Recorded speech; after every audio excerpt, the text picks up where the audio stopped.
It is my pleasure to rise today to yet again speak to how we don't need a provincial police force. So I feel like I could have just recycled all of the times I spoke about this before, but that's okay. I made whole new notes today. I know, starting from scratch, although some of the messages are the same. I guess the first message is that I oppose this bill. Albertans don't want a provincial police force. Please see previous debates on said topic. So I think what I find most interesting is, like my colleagues have said, it does feel a little like Groundhog Day over here, Mr. Speaker. Here we go again. Let's talk about a provincial police force. It's very clear that the government is not listening to Albertans, because when I look through my inbox about emails about policing and the RCMP, most emails, or pretty much all emails that I receive, are saying, we don't need a provincial police force. Please don't do this.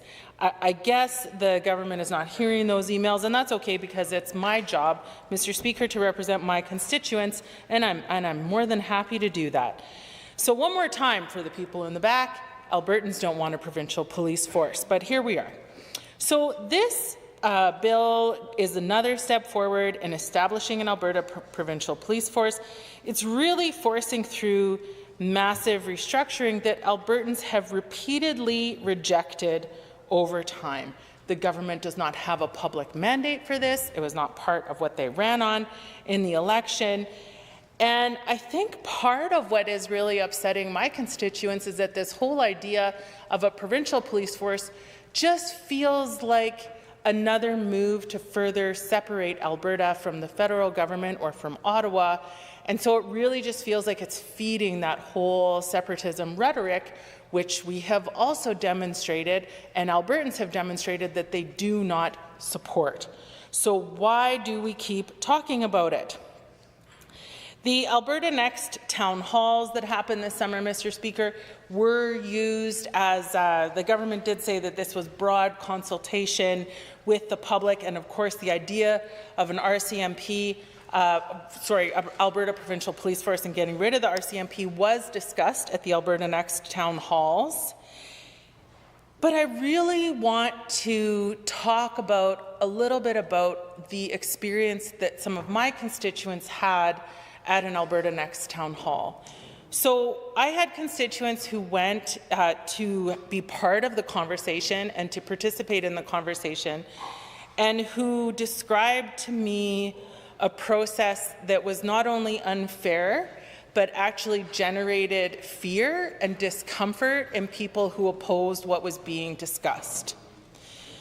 My constituents who attended Alberta town halls did not raise their hand to participate in the discussion because they were afraid that they would be admonished or spoken over or verbally abused for speaking against ideas of the government. That is not public consultation, Mr. Speaker.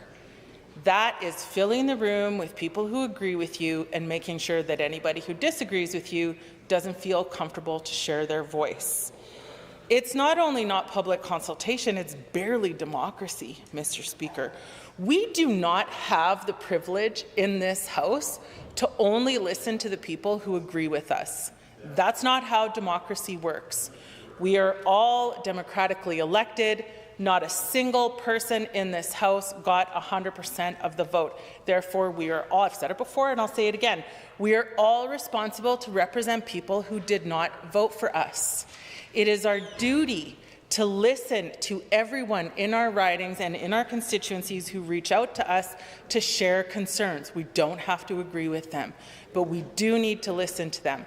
And an Alberta Next town hall that favors certain opinions over others or certain constituents over others is not public consultation. It is a UCP rally event. Two very different things.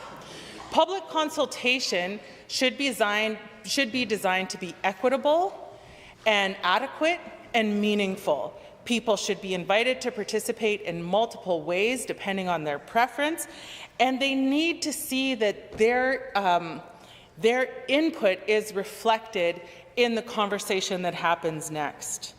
But we know that Albertans are opposed to a provincial police force. We know that I've got numbers coming later. We know that Albertans don't want this. We know that the Alberta Next town halls were not an equitable participation opportunity for people in Alberta, that they were very one-sided. And when my constituents come to me and say that they tried to participate in a formal consultation process, consultation in quotes for Hansard, by the way, and they were not free to speak or share their opinion without fear of being chastised by the crowd, that is not consultation. And that to me, that's kind of sad. I think it's sad if people don't feel like they can participate. This government has proven time and time again, Mr. Speaker, that they're not super great at doing public consultation.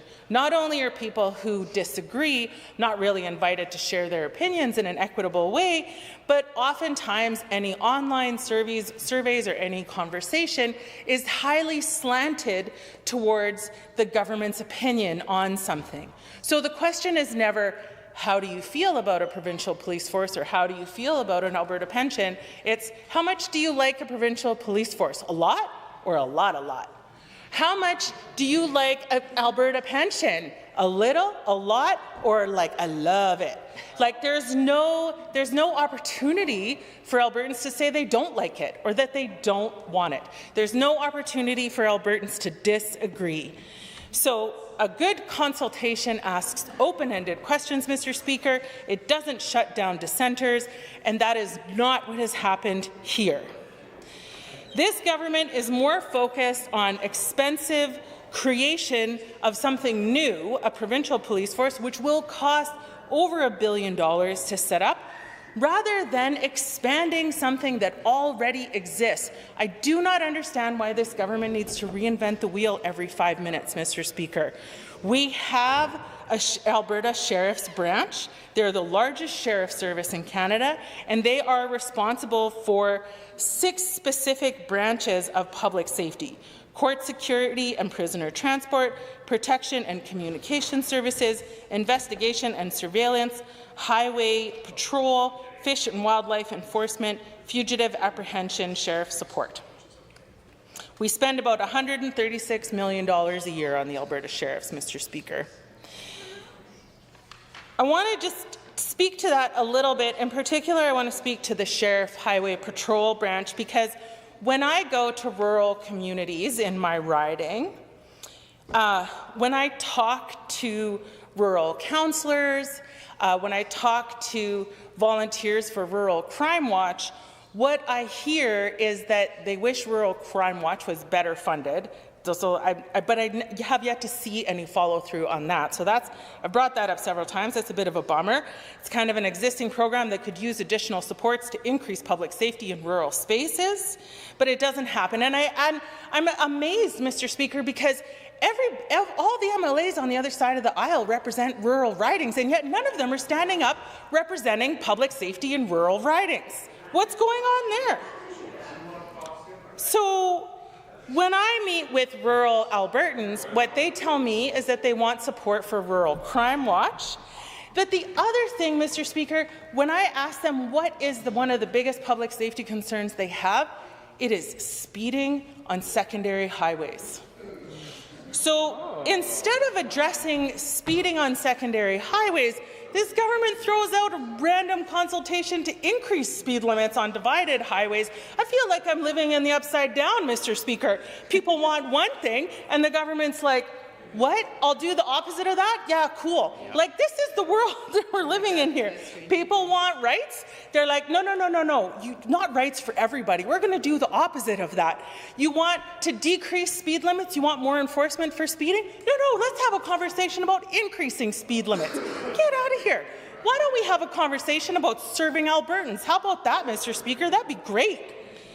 So, if we already have an existing system in the Alberta Sheriffs, why don't we just increase capacity of the Alberta Sheriffs to better monitor speed on secondary highways? I've got secondary highways going through my riding, Mr. Speaker, where people are literally moving herds of cows across the road, and they have to deal with people in Porsches and Lamborghinis driving 200 kilometers an hour. I've got farmers in my riding who have witnessed significant vehicle fatalities because of speeding. The RCMP does a great job serving the communities in my riding.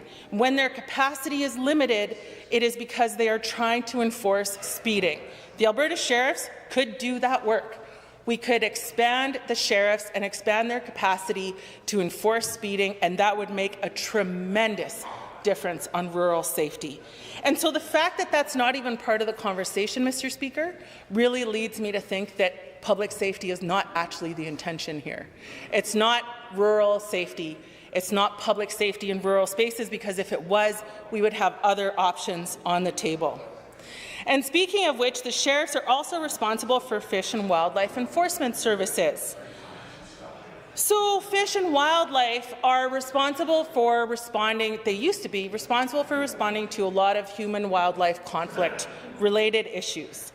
Now that they've been kind of amalgamated with the sheriffs, they respond to all kinds of public safety-related issues, domestic disputes, traffic accidents, and almost anything, vandalism, almost anything you can think of that happens in the rural space. But what does that mean, Mr. Speaker? Well, that means that there's less qualified, experienced fish and wildlife officers available to respond to human-wildlife incidences. And what does that mean? Over time, people become more afraid of things like grizzly bears and cougars because fish and wildlife are not there to work with them to coexist with wildlife. And then what's this government's solution? Shoot it. Like, I am so tired of this government not actually seeing how things piece together on the landscape to serve Albertans to coexist with wildlife and live in safer communities and safer spaces in the rural area of this province. This bill is the next step to developing a provincial police force that isn't wanted. So, in preparation for today, I also reached out to emergency services of the Stoney First Nation, Mr. Speaker, because I am honoured and blessed to have 2 First Nations in my riding. And of course, First Nations have their own policing requirements. The Tsuut'ina First Nation has the Tsuut'ina Police Force, but the Stoney First Nation does not have their own police force. This is an example of actually one community in my riding that would love to have their own police force.